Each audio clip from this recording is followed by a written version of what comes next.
Hi guys, we're back at the Auckland Council Geomaps page and we're going to work through how to turn on the asset layers and take a look for available assets like wastewater, stormwater and water that are available on the development sites we're reviewing.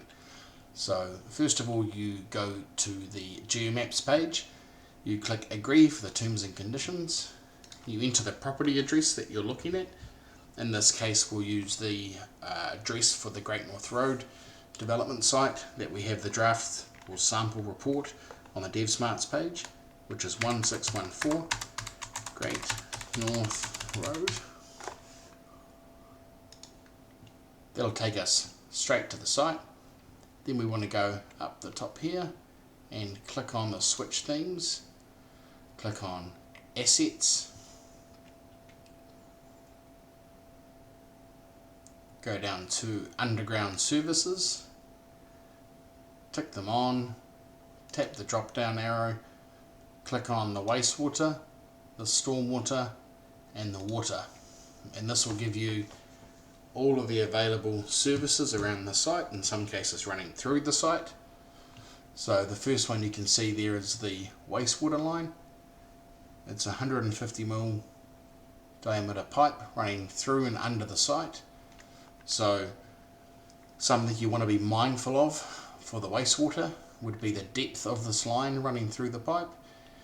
You probably need to do a little bit of investigation to understand how deep that was if you went further down the track into development, because you may need to install bridging piles around the pipe to support the building if you're looking to build over it, and you'll also have to have a look at the condition and CCTV that line and have some discussions with Watercare. The stormwater pipe and the manhole you can see is in the neighbour's backyard. Now, when you apply for a resource consent and an EPA, council can always issue a right of entry for access to a stormwater connection, provided it's accessible, and you can work through that process with Auckland Council. I always prefer to go and meet the neighbours and have an open conversation around, making a connection into that manhole if I'm looking at a development in or around that manhole. So it's always good to have the conversations up front with the homeowners around access to that, and you can get a form off the Auckland Council website which the neighbours can sign, granting you access to make that connection. The other one we're looking at is water.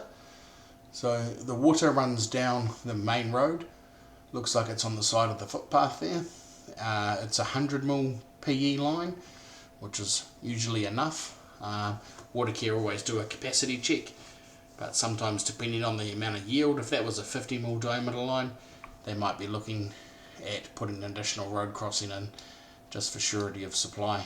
But Watercare assess that when you actually make the resource consent and EPA applications. But as a whole, not too complex. The stormwater connections next door.